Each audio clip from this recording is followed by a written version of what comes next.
자, 우리 주변 사람들에게 인사하고 한번 축복해요. 소득이 있는 인생이 되기를 축복합니다. 우리 인사합시다. 시작. 소득이 있는 인생이 되기를 축복합니다. 자, 어떤 인생이 소득이 있는 인생일까요?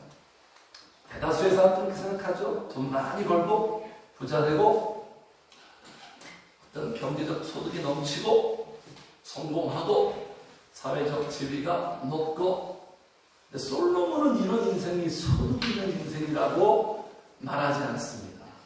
그의 인생은 없는 자가 아니었죠. 우리가 잘 알고 있는 것처럼 전무후무, 인류 역사상 모든 것을 가지고 누린 자예요. 그의 인생의 결론은 세상의 모든 가치를 다 소유한다고 해서 결코 소득이 있는 인생이라고 할 수 없다. 그가 이 세상을 떠나기 전에 남긴 위대한 명언이에요. 자, 그럼 어떻게 하면 우리가 소득이 있는 인생이 될 수 있을까요? 플러스 인생. 답을 가지고 계십니까? 성도님들, 어떻게 하면 소득이 있는 인생이 될까요? 일단 출발점은 항상 이렇게 시작하죠. 말씀을 들어야 합니다.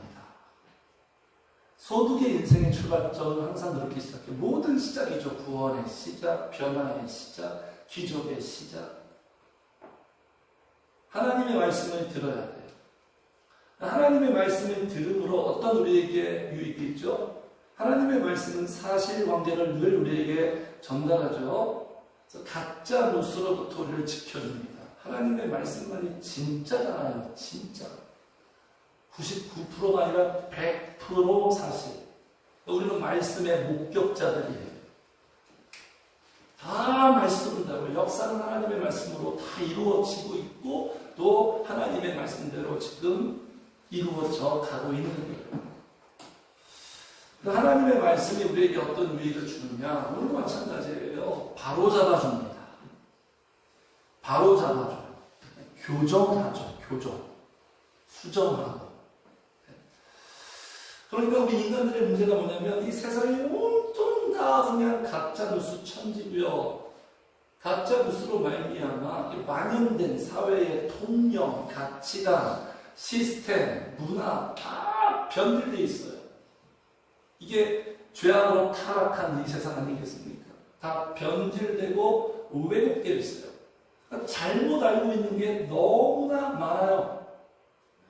이런 것으로부터 하나님의 말씀은 바로 잡아줍니다. 바로 잡아줘요. 교회에 와서 우리가 예배 드리면서 많이 교정이 되는 거죠. 교정.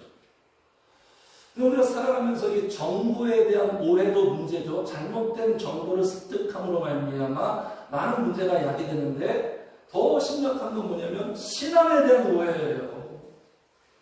정말 이건 대책이 없습니다. 무서운 거예요. 마귀가 자꾸 신앙 가지고 장난을 치는 거예요.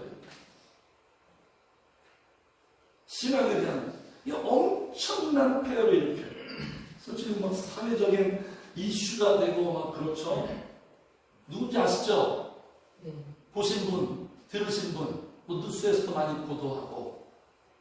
이분의 그 이니셜이 뭐예요?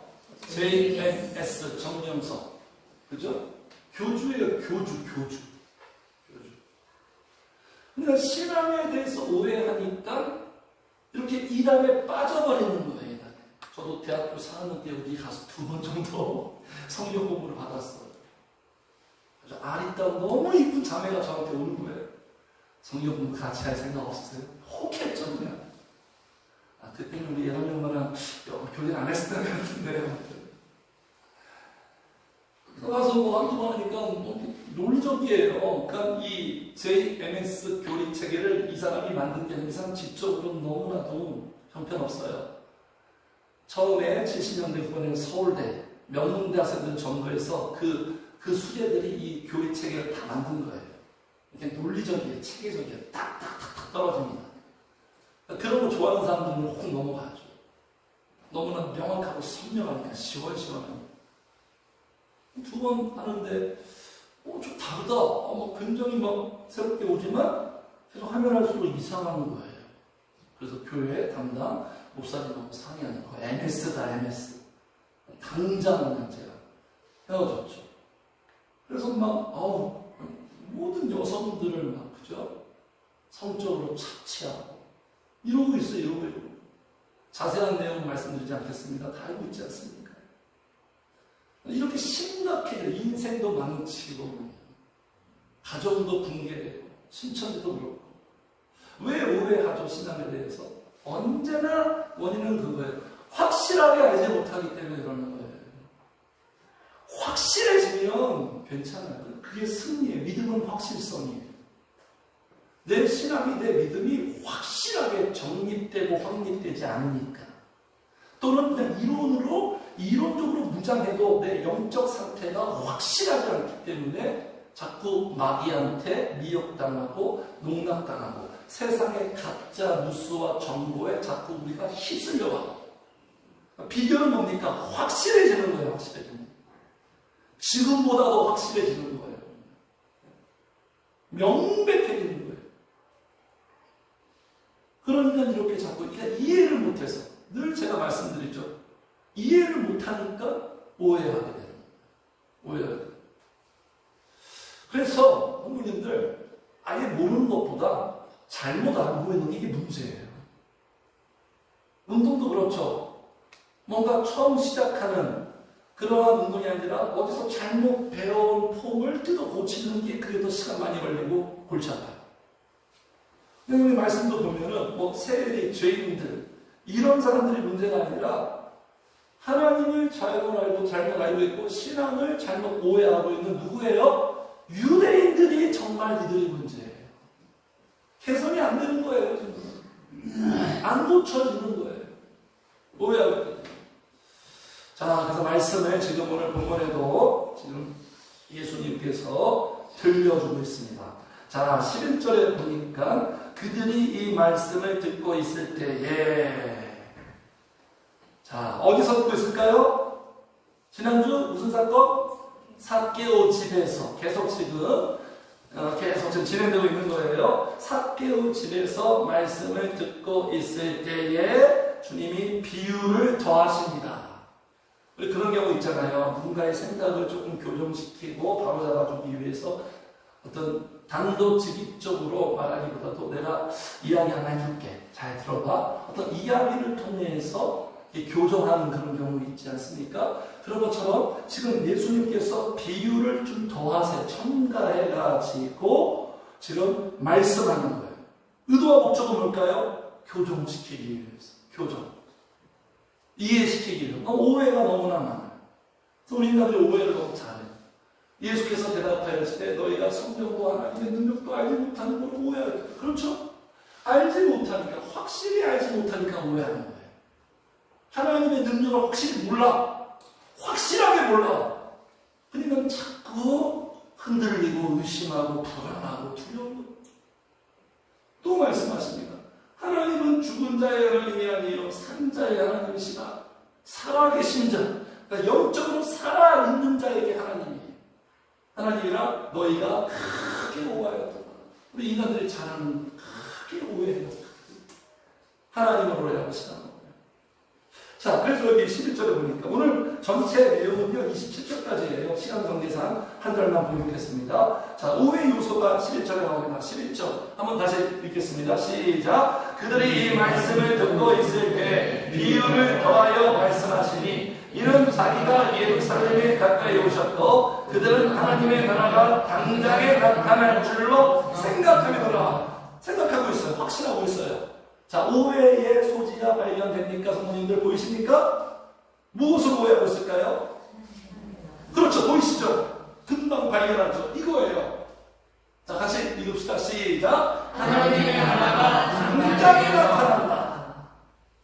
이렇게 오해하고 있는 거예요.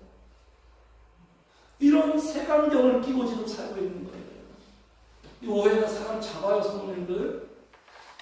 그러니까 지금 무엇에 대한 오해? 첫 번째, 하나님의 나라에 대한 오해. 그들은 어떤 생각을 갖고 있어요? 야, 저분이 메시아다. 탁월하다. 우리가 기다렸던 구약에서 약속했던 메시아가 저분이구나.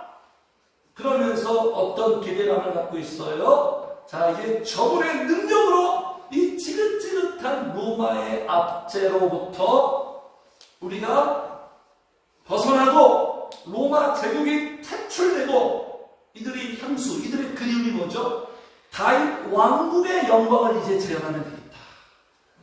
푸틴이 그래서 전쟁하고 있는 거예요. 러시아가 너무 약해졌어. 우리 예전에 강한 러시아 되찾자. 서방에 밀리지 말고.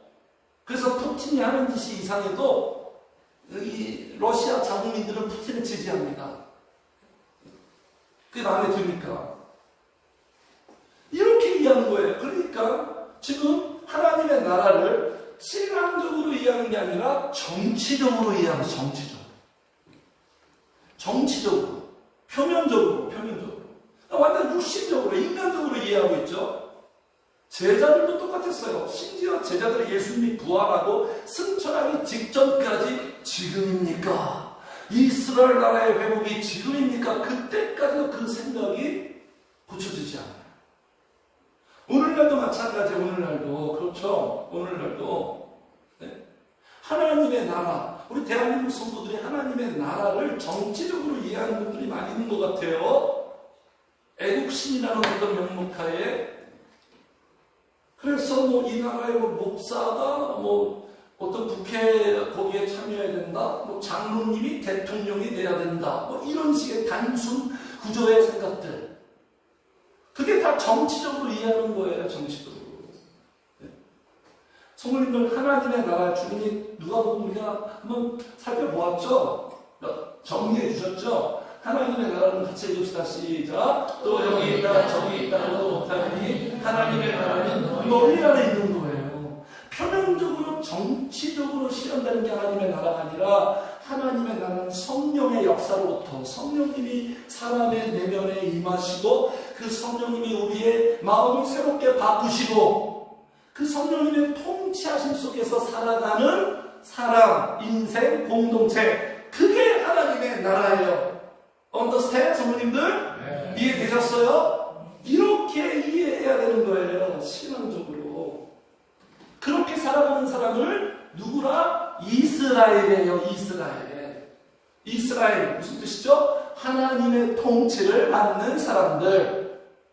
우리가 영적인 이스라엘이거든요. 이스라엘.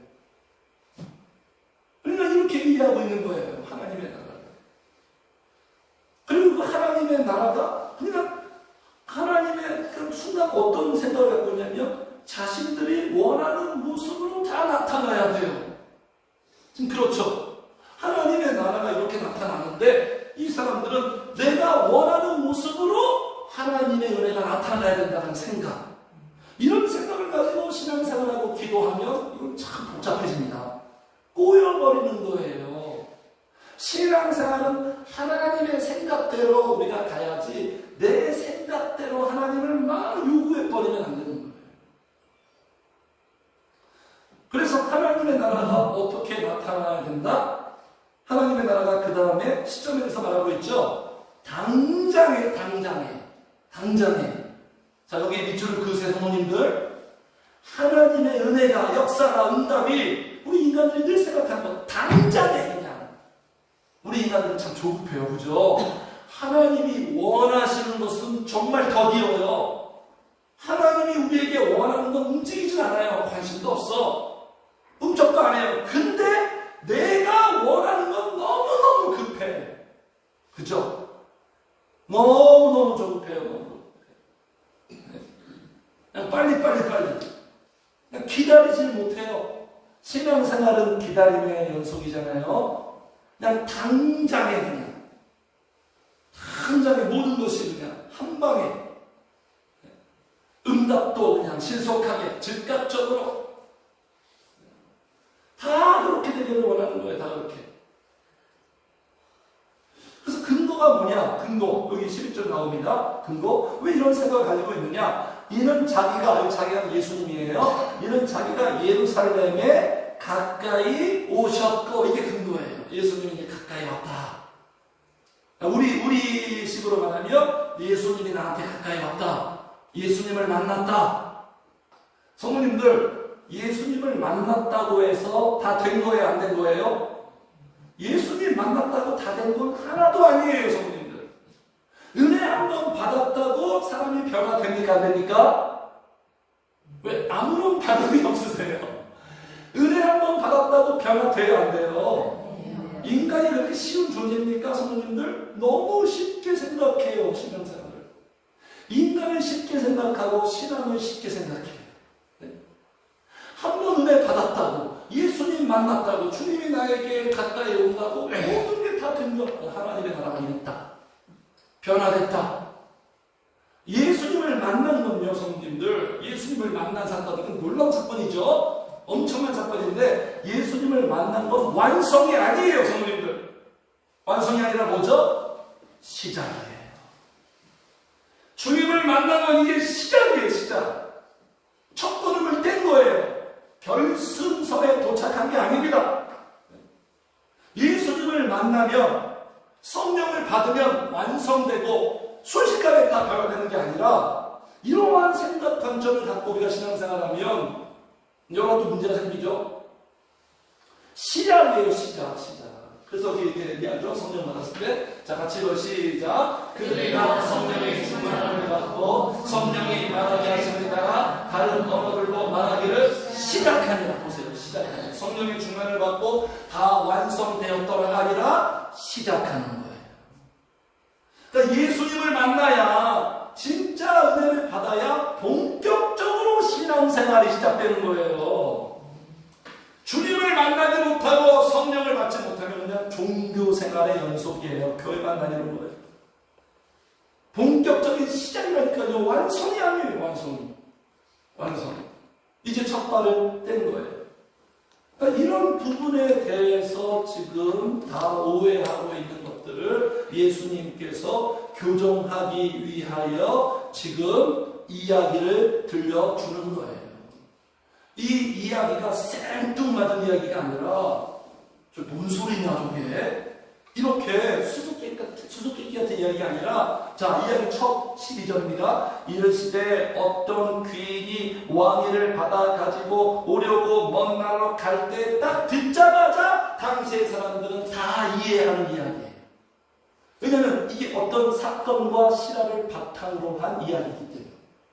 그 당시의 이슈예요, 이슈. 자, 여기 12절에 어떤 귀인, 지금 신앙적으로 우리가 볼 때는 여기 귀인 누구죠? 예수님이에요. 왕위를 받아가지고 예수님이 승천해서 나중에 재림하기 전까지 그런 과정이죠. 근데 이 12절이 무슨 이야기냐면, 무슨 바탕이냐면, 자, 당시에 헤롯 대왕이 이제 죽었어요. 죽기 전에 유언했습니다. 나의 다음 후계자는 아켈라오다. 딱 그런 거예요. 아켈라오.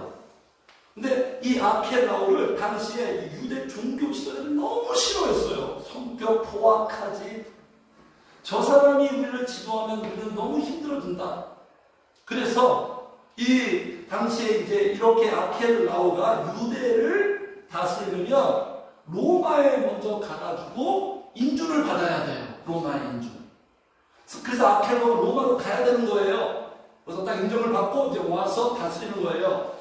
이런 과정 속에서 유대 종교자가 로마 따라가니까 먼저 50명의 사절단을 보내서 우리는 아켈라오가 우리를 다시는 건 정말 인정 못합니다. 그러니까 당시의 시스템이 아무리 로마 황제라고 할지라도 유대에서 이렇게 요구하면 쉽게 인준을 못하는 그런 어떤 배경이 있었거든요. 그래서 사절단의 그러한 어떤 요구에 받아들여서 이 황제가 아켈라오를 유대 전역을 다스리는 것이 아니라 몇몇 지역만 다스리게 되는 그런 사건이, 이 사건을 주님이 지금 말하는 거예요, 비유로. 그래서 나중에 아켈라오가 이 사실을 알고 열받아가지고요, 무슨 짓을 벌였냐면 유대 사람 8,000명을 학살해버립니다. 보복해버립니다. 그러니까 예수님이 딱 이야기를 듣었을 때 모두가 다 공감하는 이야기. 아켈라오 얘기하는구나. 우리 주님은 전혀 비현실적인 이야기를 하는 분이 아니에요. 자, 그래서 이 이야기를 통해서 우리 주님이 지금 전해주고 있는 요지가 뭐냐면, 무엇이 소득이 있는지, 우리의 인생에 어떤 인생의 소득이 있는 인생인지를 지금 바로 잡아주고 알려주는 거예요. 왜 그러냐면, 인간은요, 똑똑한 것 같은데 무엇이 자기에게 진정한 유익인지 이익인지 플러스인지 몰라요. 인간들이 공부를 많이 해도 헛똑똑이죠. 헛똑똑이. 예? 손익계산을 잘 못해요. 그래서 솔로몬이 이렇게 말합니다. 같이 한번 해봐요. 시작. 해 안에서 수많은 모든 소가 사람에게 무엇이 유익한가? 뭐가 유익한지도 모르고 열심히 산다는 거예요. 일한다는 거예요. 죽으라고 돈 버는데 그냥 죽으라고 달려가는데 뭐가 소득이고 뭐가 자기한테 진정 유익인지를 모른다라고 지금 질문을 던지는 거예요. 성도님들 알고 계십니까? 무엇이 나에게 가장 유익이 되는지. 여기 마스터 되는 사람들이 성도들이에요. 그래서 소득이 있는 인생이 되는 거예요. 누리는 인생이 되는 거예요. 무엇이 유익인지 아십니까? 혹시 세상의 기준과 가치로 그 유익에 대해서 손익계산하고 있는 건 아닌가요? 이것을 아는 사람이 어떤 사람이다? 지혜자라는 거예요. 지혜자. 나에게 무엇이 유익인지, 우리 가정, 우리 자녀들도 내 인생에 무엇이 유익인지를 터득하고 그 유익의 방향대로 살아가는 사람, 그 사람이 바로 지혜자고 소득이 있는 인생이 되는 거예요. 자, 그래서 성도님들, 우리에게, 우리 인생에 무엇이 소득일까요? 기본적으로 무엇이 플러스일까요? 예수 믿는 거죠. 예수 믿는 거. 그리고 그 예수님을 나의 왕으로 모시는 거예요. 왕으로 모시는 거예요. 마이너스 인생은 뭡니까? 이 하나님을 왕으로 모시지 않는 거예요. 오늘 보면 그런 얘기가 나와요. 여기 다 이렇게 갔는데 14절 보세요. 14절 같이 읽어요. 시작. 그런데 그 백성이 그를 미워하여 사자를 뒤로 보내야 되는데 우리는 이 사람이 우리의 왕됨을 원하지 아니하다 하였다. 조금 말씀드렸죠. 이 사자가 누구라고요? 50명의 사자였다. 딱 보내가지고 아켈라오를 미워해가지고 우리는 이 사람이 우리의 왕되는 것을 원하지 않는다. 그런 배경입니다. 자, 보세요. 여기에서의 이 미워하는 대상이 누굴까요? 우리의 왕이 되신 예수 그리스도. 이게 마이너스 인생입니다. 소득이 없어요. 우리 주님을 왕으로 모시지 않는 인생들, 우리 주님을 원하지 않는 것. 금요일에도 말씀드렸죠. 무엇이 악이라고요? 같이 합시다. 하나님을 원하지 않는 것. 이게 악이에요. 착하게 살아도 하나님에 대해서 전혀 원함이 없어요. 우리가 신앙생활을 할 때도 이 주님에 대한 사모함과 갈망이 없는 것, 이거를 우리가 문제로 인식해야 되는 거예요. 이것이 악이에요. 이것이 악. 그래서 오늘 본문의 이 이야기에 주님이 강력하게 처벌합니다. 그 처벌 대상이 누구냐? 마지막 27절이에요. 27절 읽겠습니다. 시작. 그리로 내가 왕됨을 원하지 아니하던 저 원수들을 이리로 끌어다가 내 앞에서 죽이라 하였느니라. 모든 죄를 용서하지만 주님이 절대 좌시하지 않고 용서하지 않는 죄가 뭐예요? 왕되는 걸 원하지 않는 거예요. 예수님 원하지 않는 거예요. 예수님 믿지 않는 거예요. 이거 주님께서 강력하게 처벌해요. 왜 그럴까요? 왜 원하지 않을까요? 왜 교회에 오지 않을까요? 왜 예수님 믿지 않을까요? 속사정이 있겠죠? 우리는 다 알고 있죠? 대략적으로. 그냥 자기 마음대로 살고 싶어서 그런 거죠. 뭐 자기 마음대로. 자기 방식대로. 그냥 간섭받는 게 싫은 거예요. 교회에 나오기 싫어하는 여러 가지 이유가 있지만 그냥 내 라이프 스타일이 좋은데 교회 오면 막 간섭하잖아요. 이거 하지 말아라, 뭐 이거 해라, 막 그냥 피곤해 죽겠죠. 지가 언제 나한테 이래라 저래라 그러는 거야. 난 자유롭게 살고 싶은데. 노토치가 좋은 거 노토치다. 네? 그래서 원하지 않는 거예요. 그냥 한마디로 어떻게 살겠다는 거예요? 자기가 왕처럼 살겠다는 거예요. 왕의 보좌를, 내 마음의 이 보좌를 누구에게도 나는 줄 수 없다. 예수를 안 믿고 살겠다는 건 내가 주인이고 내가 왕처럼 살겠다. 그렇게 살고 싶으니까 그러는 거예요. 사사기 말씀 우리 중론 보고 있죠? 또 읽어 시작. 그때 이스라엘의 왕이 없으므로 사람이 각기 자기의 소견에 옳은 대로 행하였다가 그저 자기의 소견대로 살고 싶어서, 자기 방식대로 마음대로 살고 싶어서 왕을 없애버리는 거예요. 내 마음속에, 삶 속에. 이렇게 되면 반드시 마이너스 인생에 소득이 없어요. 소득이 있는 인생은 이 주님을 나의 왕으로 모시는 거예요. 왕으로 모실 때 우리에게 어떤 소득이 있죠? 하나님의 경영하심을 우리의 삶 속에서 맛봅니다. 하나님의 탁월한 리더십, 안 되는 것을 되게 하고 길 없는 곳에 길을 내시고 불가능을 가능케 하시는 하나님이 통치하시는 내 인생을, 성도님들, 내가 경영하는 것이 아니라 하나님이 경영해 가시는 것, 이런 인생의 절묘한 묘미를 맛보는 거예요. 그럴 때 우리의 인생은 풍년이 되기 시작하죠. 우리의 인생은 태평성대가 오게 되는 거예요. 그래서 내 인생의 CEO는 누굽니까? 내가 아니죠. 내 인생의 최고 운영자, 경영자는 바로 하나님이에요. 그 하나님이 모든 무너진 밑바닥 같은 내 인생을, 우리의 가정을 다시 세우십니다. 할렐루야! 네. 세워 가십니다. 이게 하나님의 경영이에요. 무너질 것 같은데 안 무너져요. 희한합니다. 놀라운 구원이에요. 내가 세우는 게 아니에요. 내가 세운다고 소득이 없어요. 오히려 마이너스만 될걸요?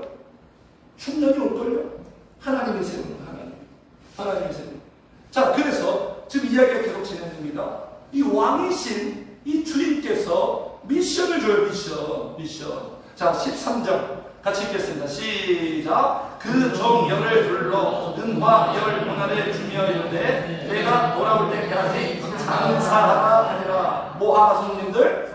장사하라. 왜 장사하라? 소득을 위해서. 자, 장사하라. 그리고 원문에서는 이렇게 표현합니다. 사업하라. 사업하라. 이게 왕이신 우리 주님이 우리에게 주시는 지상 명령이에요. 우리 인생의 사명이에요. 장사하라, 사업하라.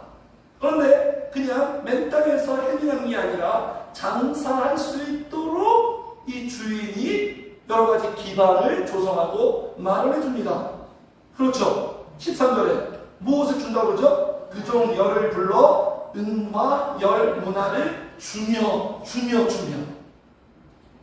그냥 사수성가라고 하지 않아요. 하나님이 장사할 수 있도록 주신다. 할렐루야. 이걸 우리는 은혜예요. 은혜. 하나님이 주세요. 균등하게 주세요. 하나님이 주신 게 뭘까요? 우리에게 시간, 24시간 공평하잖아요. 어떤 사람은 24시간, 어떤 사람은 뭐 36시간 아니잖아요. 똑같은 하나를 다 줬어요. 이 기회를 주시는 거예요. 그리고 우리에게 구원해 주셨죠.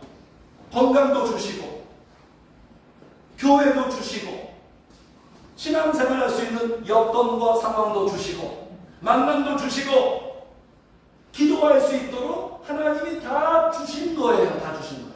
밥상 차려 주신 거예요. 밥상. 자, 그래서 오늘 본문에서 열 문화를 줬다. 한 사람당 다 한 문화씩 준 거예요. 자, 이렇게 이 문화, 헬라, 그리스 당시에 화폐로 쓰였던 어떤 그 은화. 이 문화가 얼마 정도냐면 우리 돈으로 1,500만 원. 적은 것 같아요, 많은 것 같아요? 적지 않죠? 많다고도 할 수 없고 적지도 않고. 장사하기에는 이게 1,500만 원이 많을까 적을까요? 사업하시는 분 많아야 적어요. 많지 않은 것 같아요. 참고로 달란트 많이 들었죠? 달란트 1달란트는 얼마일까요? 이거 알면 대단한 거지. 1달란트 얼마죠? 10억 원. 10억 원이에요. 참고로 알고 계세요? 말씀 볼 때 달란트 나오면 10억 원이구나.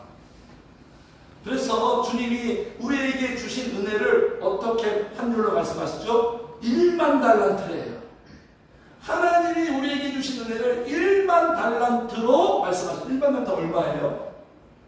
몇백조 될 것 같은데 계산 안 돼도 한마디로 뭐죠? 도저히 갚을 수 없는 은혜. 엄청난 은혜. 1만 달란트. 네. 우리 사랑에 비친 거죠. 은혜에 비친 거죠. 자, 그래서 지금 장사하라고 지금 딱 사명을 줍니다. 무슨 장사하는 거야, 지금? 사업하라는 거야, 지금 사업? 다? 네? 창업해라? 스타트업해라? 무슨 장사라는 거예요? 자, 모두가 다 인생은요, 사람은요, 어떤 의미에서 모두가 다 장사하고 있어요. 자기 인생을 다 경영해 가고 있습니다. 다 사업가예요, 사업가. 근데 중요한 건 뭐냐면 포인트가 무슨 사업이냐가 중요한 거예요. 어떤 사업이냐가 중요한 거예요. 어떤 사업을 해야겠어요? 소득이 있는 사업을 해야겠죠? 여러 가지 좀 시장 조사도 해보고 나한테 유익이 되는 그러한 어떤 사업을 시작해야겠죠? 그렇게 시작하셨습니까? 우리 지사님? 지사님? 네. 그러니까 오늘 이렇게 본문에서 주님이 여기 말씀하십니다. 자, 15절에 15절. 귀인이 예수님이 왕위를 받아가지고 이제 재림하셨어요. 돌아와서 반드시 그분은 돌아와요. 언젠가 돌아와요. 돌아와서 은화를 준 종들이 각각 그 다음에 어떻게 표현되어 있죠? 어떻게 장사하였는지를 알고자 하여. 그러니까 주님은 결산해요. 결산. 우리가 인생을 어떻게 살았는지를 반드시 결산해요. 한 사람 한 사람 다. 언젠가는 반드시 그 주님과 1대1로 대면하게 됩니다. 성도님들, 나와 상관 있는 이야기예요. 그 주님이 나한테 물어요. 어떻게 인생을 살았냐? 어떻게 사업했냐? 어떻게 장사했느냐? 이렇게 결산하는 날이 반드시 있다는 거예요. 그 상황을 만나게 된다는 거예요. 자, 그래서 15절에 우리 말에는 지금 어떻게 장사하였는지로 표현했지만 원어는 뭐냐면 무엇을 장사했느냐, 이게 더 정확해요. 무엇을 그러니까 인생에 어디에 방향을 두고 어디에 초점을 두고 어디에 가치를 두고 너의 인생을 살았느냐, 그 말씀이에요. 그 말씀. 자, 그래서 부모님들, 그래서 우리 성도에게 가장 소득이 있고 가장 위대한 사업은 뭐예요? 어디에다가 초점을 맞추고 우리는 열심히 사업해야 되겠습니까? 가장 위대한 사업이 뭐예요? 두말할 나위 없죠. 위대한 사업 뭐죠? 신앙생활이죠. 신앙생활. 지금 우리 주님이 이 비유로 돈 많이 벌라고 지금 말씀하시는 게 아니죠. 신앙생활을 말하는 거. 신앙생활 할 수 있도록 하나님이 은혜 주시고 구원하시고 여러 가지 여건 준 거예요. 그러니까 신앙생활을 어떻게 하라? 장사하는 것처럼 신앙생활을 해라. 장사는 어떻게 합니까? 그냥 막 번성번성을 할 수 없잖아요. 성실하게, 열심 있게, 충성스럽게 투자하면서. 그런데 성도님들, 문제는 뭐냐면 우리가 이렇게 주력하고 있는 신앙생활이 세상 사람들 보기에는 소득이 없어 보여요. 터무니없어 보여요. 그러니까 우리 이야기가 뭐냐면 지금 귀인이 왕위를 받아와야 되거든요. 근데 당시에 이 상황이 뭐냐면 왕위를 받아오지 못하는 사람도 몇몇 있었다는 거예요. 왕위를 받아오지 못하면 나는 어떻게 되지? 어떤 이런 불확신도 있고요. 그리고 아까도 말씀드린 것처럼 일 문화 가지고는 장사를 하기에 부족해요. 어떤 이런 객관적인 상황들. 그러니까 세상 사람들 볼 때는 우리가 신앙생활에 막 열심히 하는 게, 또는 우리도 그렇게 생각할 수 있어요. 굉장히 소득이 없어 보인다는 거예요. 터무니가 없어. 그러니까 주님은 한 문화를 줬거든요. 성령님을 주셨어요. 근데 세상 사람들은 볼 때, 야, 인생을 어떻게 신앙으로만 사냐? 믿음이 없으면 이렇게 생각할 수도 있죠. 아니, 무슨 성령으로 어떻게 살아? 성령 하나로 어떻게 내 인생에 소득이 있어? 신앙생활 한다고 내가 잘 살 수 있을까? 어떻게 보면 하나님의 말씀은 다 터무니가 없어 보여요. 그냥 무모하기 짝이 없어. 아니, 사람이 사는데, 물론 신앙생활 열심히 하는데 인정해.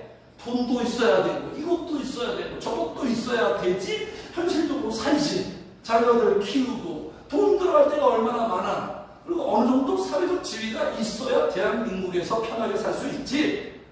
이러한 어떤 객관적인 어떤 시각을 가지고 우리가 관점을 산단 말이에요.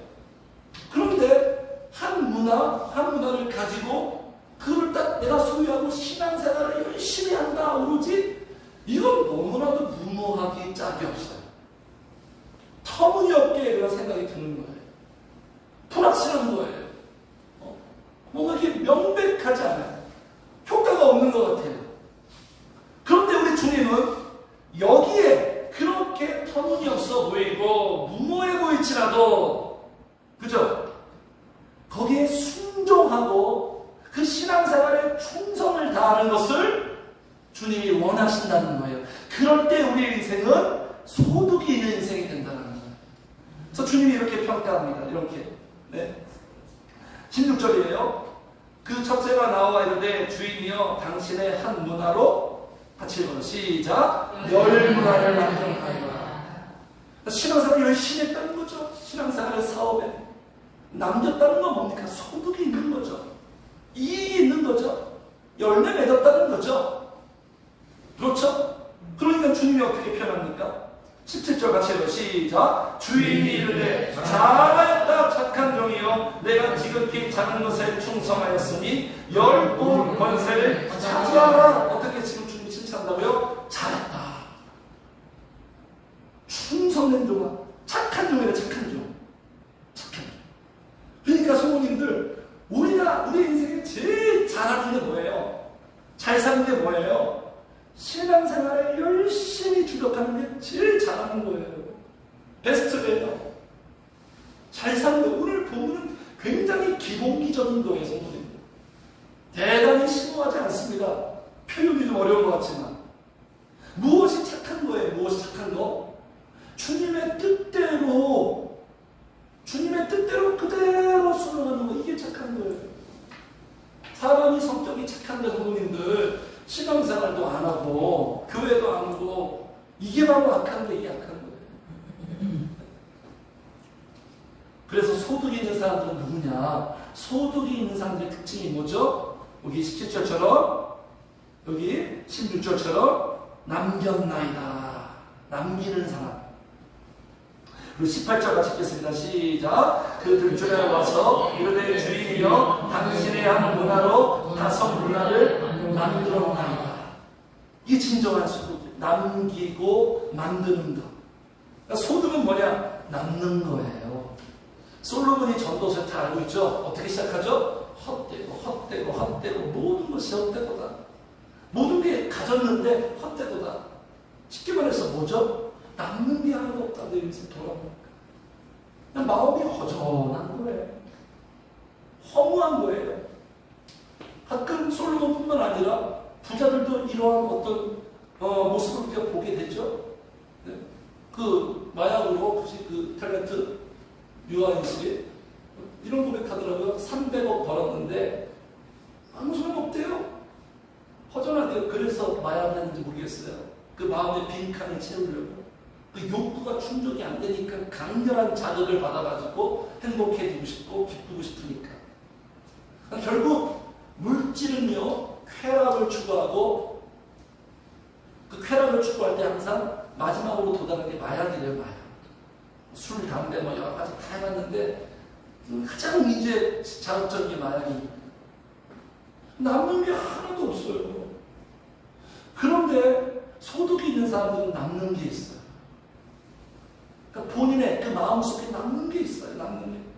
열매가 있어요. 의미가 있죠.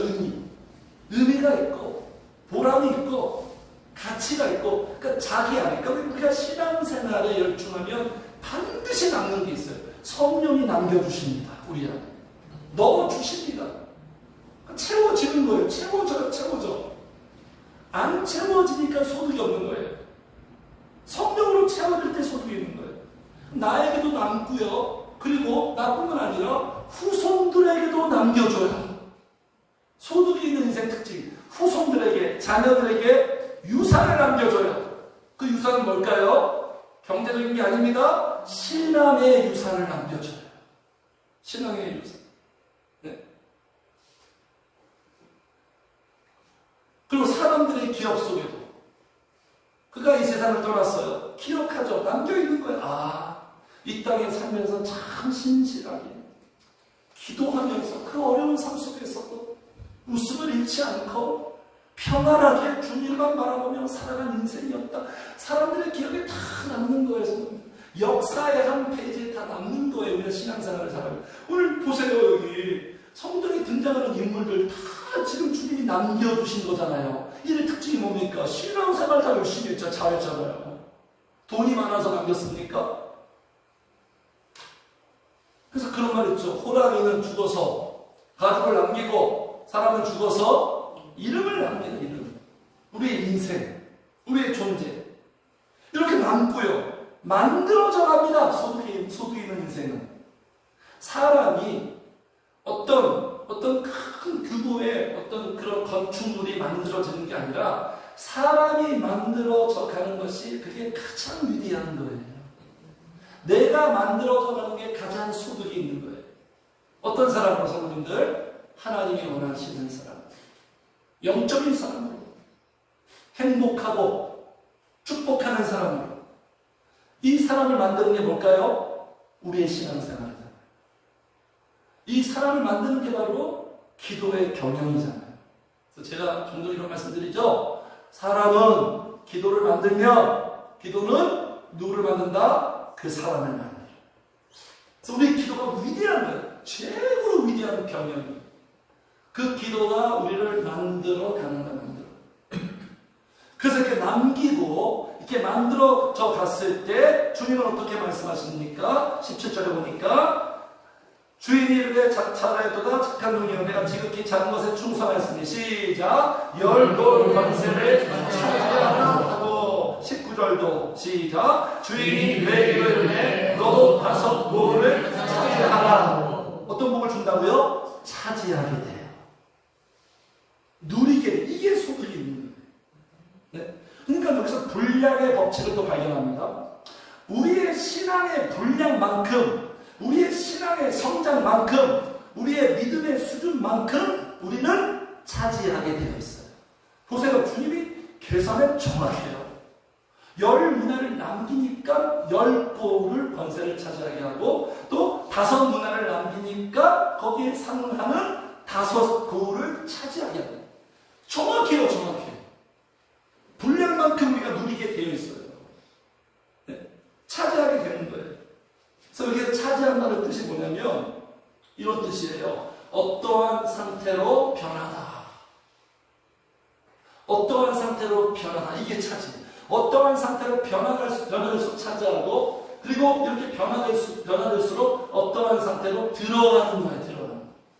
여호수아와 갈렙이 가나안 땅에 들어가는 것처럼 이렇게 차지하게 됩니다. 성도님. 들어가게 됩니다. 그 성도님들 이 소득이 있어서 그러니까 남기고 만들어져서 차지하고 누리시는 소득 있는 인생들 되시길 주의 축복합니다. 네. 마지막으로 소득이 없는 인생이에요. 소득이 없는 인생은 본문에서 주님이 말씀하시는데 자, 한 사람이 딱 와서 또 이렇게 결산하는데 20절 같이 읽어요. 시작. 또 한 사람이 와서 이르되 주인이여 보소서 당신의 한 문화가 여기 있나이다. 내가 수건으로 쌓아 두었나이다. 이러고 있네요. 성도님들. 아무것도 남긴 게 없어요. 그냥 수건으로 쌓아 두었대요. 한 문화를. 당신은 어떻게 보존했냐면 땅에 묻든지 이게 가장 확실한 방법이에요. 뭐 은행이 없으니까 땅에 묻어요. 기밀 장소로. 땅에 묻든지 대부분 땅에 묻는데 이 사람은 수건으로 쌓아두었어요. 이거는요, 수건으로 쌓아두면 누가 그것을 발견해서 가져갈 수도 있어요. 수건으로 쌓아두었다는 건 지금 어떤 마음입니까? 주님이 주신 문화를 같이 합시다. 소홀히 여겼다. 소득이 없는 인생. 신앙생활 제대로 하지 못하는 사람 특징이 뭐냐면 소홀히 여겨요. 소홀히 취급합니다. 귀하게 여기지 않아요. 주님을 귀하게 여기지 않고 하나님이 주신 그 은혜도 귀하게 여기지 않고 신앙생활도 귀하게 여기지 않고 소홀히 여기고 기도생활도 그냥 소홀히 여길 때가 있어요. 아무것도 안 하면 아무런 소득이 없어. 같이 합시다. 아무것도 안 하면 아무 일도 일어나지 않는다. 아무것도 안 해. 아무것도 그냥 남긴 기도하지도 않았어요. 기도하지도 않았어요, 성도님들. 왜 그랬냐? 나름대로 이유가 있지 않겠습니까? 지금 항변하는 거예요, 이유. 자, 21절 시작. 이는 당신이 엄한 사람인 것을 내가 무서워하니라. 당신은 부지하는 것을 취하고 쉽지 않은 것을 원하니라. 이게 무슨 말이에요? 그러니까 일단 이 종이 무서워했대, 무서워. 주인은 무서워했대요. 우리 주인이 얼마나 좋은 분인데, 사랑이 많은 분인데, 무서워했대요. 왜 무서워했냐면, 그냥 내가 벌어봤자 그 소득을 고리 대금업자처럼 다 가져가 버린다는 거예요. 그냥 착취해 가버린다는 거예요. 그냥 빼앗아 버리고 그냥 다 가져간다는 거예요. 그리고 뭔가 손해가 나면 그냥 그 책임을 다 내가 물어야 된다. 이런 말하는 거예요. 어차피 다 정해진 거 아니냐. 내가 열심히 해봤자 어차피 다 정해진 거 아니냐. 네? 그러니까 주인에게 다 모든 책임을 회피하고 있어요. 일종의 자기 합리화죠. 자기 합리화. 그러니까 자기 합리화하는 사람들은 자기에게 잘못이 없다. 이렇게 항변하지 않습니까? 이 문제가 뭐죠? 이 문제가 뭐예요, 성도님들? 소득이 없는 사람들의 문제점이 뭐냐면 주님에 대해서 잘못된 인식을 가지고 있어요. 이렇게. 주님에 대한 오해예요. 오해. 그리고 두 번째, 신앙생활에 대해서 잘못된 인식, 신앙생활에 대해서 오해를 하고 있는 오해예요, 오해. 네? 그러니까 세상 사람들이 생각하고 있잖아요. 뭐 예수 믿으면, 뭐 신앙생활 잘하면, 뭐 소득이 있다는 걸 전혀 몰라요, 전혀 몰라요. 그래서 신앙생활을 제대로 못하는 사람들, 마이너스 인생들은요, 대부분 하나님에 대해서 잘 모르거나, 혹은 잘못 알고 있거나 신앙생활을 제대로 모르거나 또는 잘못 알고 있거나 이런 경우에 이 오해 주님에 대한 오해, 신앙생활에 대한 오해, 그러니까 아무런 수고를 안 해. 오늘도 이런 오해가 많이 있죠. 구원파 아시죠? 구원파의 교리가 뭐냐면 구원받으면 다 끝난 거니까. 구원받으면 다 끝났으니까 너 이제 천국 100% 확정이니까 그냥 마음대로 사는 거예요. 하나님의 구원이 그렇게 말하고 있으니까 바울이 말하죠. 네가 구원받았다고 마음대로 죄를 범하느냐? 그럴 수 없느니라. 진짜 구원받으면 절대로 그렇게 살지 못하죠. 근데 구원파가 오해죠. 오해. 그리고 거기 예수님의 제자 시대에 그때 정말 잘못된 교리가 교회에 들어왔는데 많이 들어봤을 거예요. 영지주의가 뭐냐면 영적인 것만 귀하고 육신적인 건 하나도 귀하지 않다. 그러니까 너 구원받았으니까 너 육체 마음대로 살아라. 온갖 쾌락된 생활을 다 하고 막 성적으로 타락해도 괜찮아. 이게 영지주의예요. 잘못된 건 잘못된 거고. 제가 예전에 제 다녔던 교회의 어떤 신앙의 후배라고 대화하면서 경험을 금치 못한 어떤 경험을 했어요. 그 친구가 지금 막 신앙적으로 엄청나게 슬럼프야. 제가 기억에 신앙생활 뭐 잘했던 그런 적도 없지만 아무튼 굉장히 막 지금 회복되고 변화되어야 되는데 막 신체, 바닥, 엉망진창이에요. 근데 이런 말을 하더라고요. 이런 생각을 갖고 있어요. 뭐 하나님이 다 하시니까 하나님이 언젠가 나한테 은혜를 주시겠지. 나를 회복시키겠지. 이런 생각을 갖고 이런 말을 하고 있다고요. 성도님들, 이 생각이 지금 온전한 겁니까? 틀린 겁니까? 완전히 틀렸죠. 그러면서 그 친구가 하나님이 다 한대. 하나님이 모든 걸 다 한대. 어디서 그렇게 설교를 들었는지 그런 생각하고 있더라고요. 그러면서 본인은 아무것도 안 해요. 뭐 해야 돼요, 그때? 뭐 해야 하나님이 그에게 하십니까? 기도해야죠. 신앙의 회복을 위해서 몸부림쳐야죠. 회개해야죠. 자기의 그 상태를 내버려 두면 안 되죠. 열심을 내야죠. 주께로 돌아와야 되잖아요. 그런데 하나님이 다 하시고 저는 아무것도 안 해요. 그대로 살고 있어요. 잘못 이해하고 있는 거, 성도님들. 하나님은 어떻게 하십니까? 성도님들, 하나님이 다 하시죠? 성령님이 다 하시죠? 성령님이 다 하십니다. 근데 누구를 통해서 성령님이 하십니까? 기도하는 자를 통해서 하시잖아요. 그죠? 시온에 거주하며 예루살렘에 거주하는 백성아 다시 공격하지 않을 것이나 그가 내 시작 부르짖는 소리로 말미암아 내게 은혜를 주시네. 기도도 안 하면서 회개도 안 하면서 하나님이요 다 하실 거야. 완전히 그냥 잘못된 생각. 하나님은 우리의 기도를 통해서 하시는 거예요. 여기만 말씀하시면 온통 그 말씀이에요. 우리의 기도와 우리의 순종 그리고 우리의 삶 속에서 최선을 다하는 것. 기도만 하고 내가 해야 할 바를 전혀 최선을 다하지 않는다. 그것도 엉터리예요. 우리가 왜 기도합니까? 우리의 삶 속에서 최선을 다하기 위해서 기도하는 거예요. 기도만 죽으라고 하고 공부를 전혀 안 한다? 이건 말이 안 되는 거죠. 열심히 학생은 공부하고 열심히 사회에서 직장에서 일하고 자기의 맡은 바 최선을 다할 때 그 수고와 노력을 통해서 하나님이 하시는 거지. 아무것도 안 하면서 아무런 노력도 없어 하나님이 다 하실 거야. 이건 말이 안 되는 거예요. 말이 안 되는 거예요. 하나님 그렇게 이야기하지 않습니다. 기본적으로 우리 기도를 통하여 그래서 기도하는 사람은 뭘 보게 되죠? 하나님이 일하는 걸 보게 돼요. 이 소득 아닙니까? 이게 든든함 아니에요?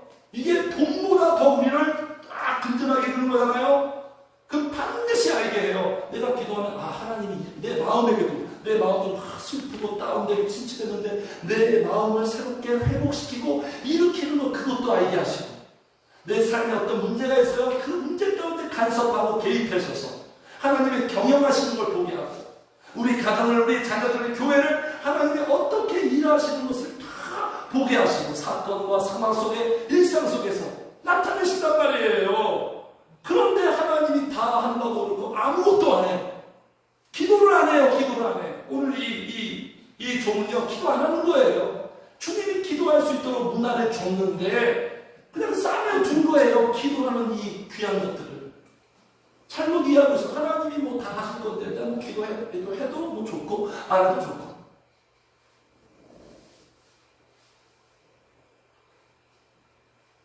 성도님들 다시 한번 말씀드릴게요. 아무것도 안 하면 아무 일도 일어나지 않아요.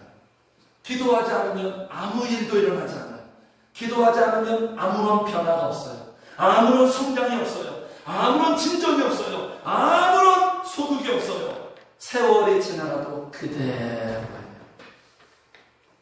이게 비참함이에요. 이게 인생의 마이너스예요. 시간이 가면 갈수록 조금씩이라도 진전이 돼야 돼요. 변화가 돼야 돼요. 그래서 기도하는 안 하는 사람들을 만나보면 5년 후에 만났어요. 7년 만에 만났어요. 10년 만에 오래간만에 만났어요. 그대로예요. 그대로. 그래서 마음이 아파요. 어쩜 그대로일까?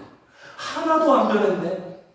그냥 그대로야. 그대로. 시간이 멈춘 것 같아요. 근데 기도하는 사람들은 제가 요새 기도하니 말하지 않아도 딱 만나보면 알아요. 얘 뭔가 달라졌다.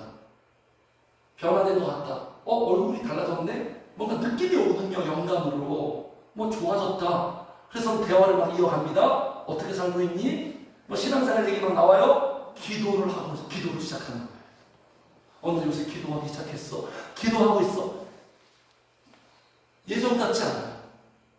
달라지기 시작하는 거예요. 성도님들. 그대로 있다는 것은 현상주의가 아닙니다. 제가 말씀드리죠. 퇴보하고 있는 거예요. 추락하고 있는 거예요. 변질되고 있는 거예요. 마이너스가 되고 있는 거예요. 그래서 하나님은 우리를 그대로 있는 모습 그대로 사랑하시지만 그대로 있는 것을 그대로 두지 않아요. 그래서 저도 마찬가지예요. 성도님들을 있는 모습 그대로 사랑하지만 성도님들이 그대로의 상태를 저는 방관할 수가 없어요. 어떻습니까? 우리 성도님들. 성도님들은 그냥 편하게 그대로 놔둘까요? 그대로 놔둘까요? 그대로 놔두면 서로 간의 관계는 마음은 편하겠지만 하나님께 너무나 큰 잘못이죠. 하나님이 맡겨주신 자녀이기 때문에. 그래서 주님이 어떻게 지금 말씀하시죠? 22절 이 악한 종아 주인에 대한 악한 이게 악한 거래요. 하나님이 맡겨주신 거 아무것도 안 하고 그냥 정지되어 있는 거 내가 네 말로 너를 심판하노니 너는 내가 두지 않은 것을 취하고 심지 않은 것을 거두는 엄한 사람인 줄로 알았느냐. 오해하고 있다는 거예요. 나를 잘못 봤다. 그러면서 23절 그러면 어찌하여 내 돈을 은행에 맡기지 아니하였느냐. 그래야서는 내가 와서 그 이자와 함께 그 돈을 찾았으리라. 그러니까 은행이라도 맡기면 이자라도 소득이 있지 않겠느냐. 아무것도 안 하고 이 사람은 아무것도 안 한 거예요. 여기 은행 나오는데 그 당시 은행 없어요. 그 당시 은행이 없고 그냥 환전상이 돈을 바꿔주는 그런 거예요. 그러니까 은행이라는 이 번역은 좀 약간 그래요. 그래서 이렇게 말하죠. 24절 곁에 섰는 자들에게 이르되 그 한 문화를 빼앗아.